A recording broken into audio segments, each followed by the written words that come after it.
I was recently offered a remote job at a call center for $17 an hour. I was tempted to take it. You see, work is very seasonal here in Maine. It's not called vacation land for nothing. It's a crazy grind in the summer when the island's population swells from about 45 to a few hundred. From May to October, the work is abundant. I often work for weeks at a time without a day off.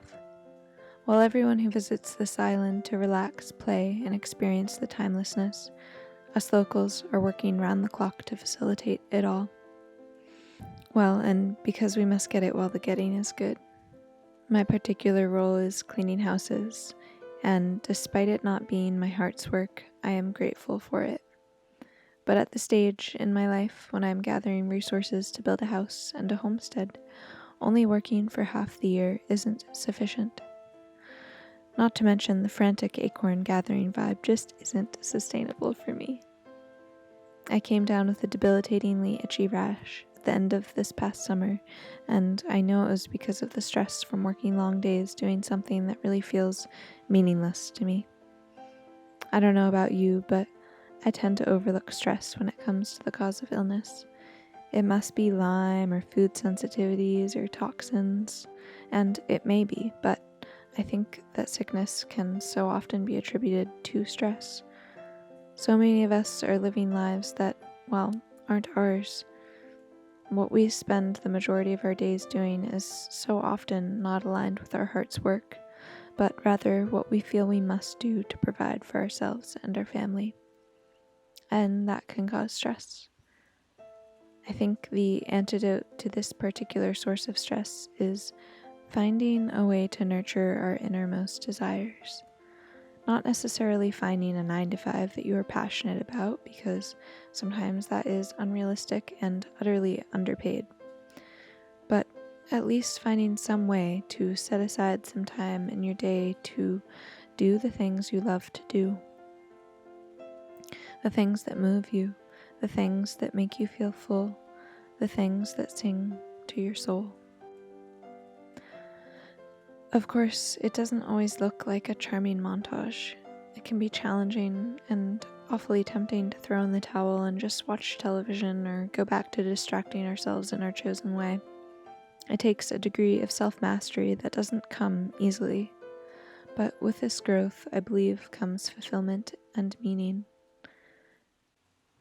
That thing for me, as of late, has been working with medicinal plants and learning their language. I've always been interested in health and healing, but I've never really been sure what that meant for me. It's taken a lot of experimentation and soul-searching to land where I am now. Even as recently as this fall, I was making plans to tuck my passions away in a dusty corner and study something that would make me a reliable income year after year.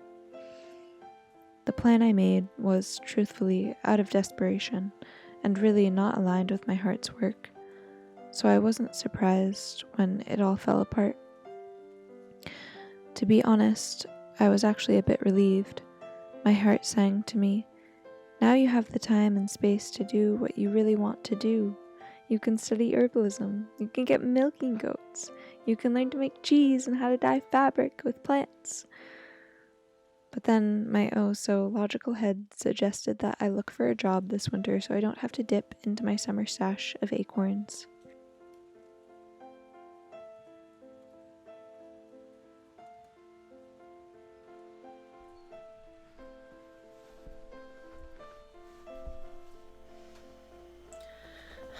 So it was that practical voice that brought me to this call center job that I almost took. I didn't because of two reasons.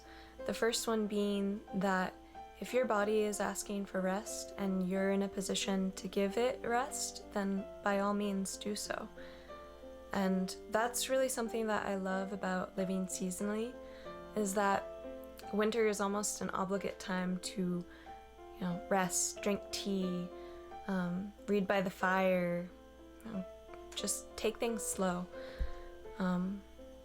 And the second reason, which I gave a lot of thought to, was that life goes by really quickly, and If we're not careful, then we might get to the end of our lives and feel that we lived a life that wasn't really ours because we didn't take the time to practice the skills that give us meaning. And so I'd like to read a little piece by Don Miguel Ruiz that illustrates this point. There was a man who wanted to transcend his suffering, so he went to a Buddhist temple to find a master to help him. He went to the master and asked, "Master, if I meditate 4 hours a day, how long will it take me to transcend?" The master looked at him and said, "If you meditate 4 hours a day, perhaps you will transcend in 10 years. Thinking he could do better, the man then said, "Oh, master, what if I meditated 8 hours a day? How long will it take me to transcend?" The master looked at him and said, "If you meditate 8 hours a day, perhaps you will transcend in 20 years. "But why will it take me longer if I meditate more?" the man asked. The master replied, "You are not here to sacrifice your joy or your life. You are here to live, to be happy, and to love. If you can do your best in 2 hours of meditation, but you spend 8 hours instead, you will only grow tired, miss the point, and you won't enjoy your life. Do your best, and perhaps you will learn that no matter how long you meditate, you can live, love, and be happy." Doing your best, you are going to live your life intensely. You are going to be productive, you are going to be good to yourself, because you will be giving yourself to your family, to your community, to everything. But it is the action that is going to make you feel intensely happy. When you always do your best, you take action. Doing your best is taking the action because you love it, not because you're expecting a reward. Most people do exactly the opposite. They only take action when they expect a reward, and they don't enjoy the action. And that's the reason why they don't do their best.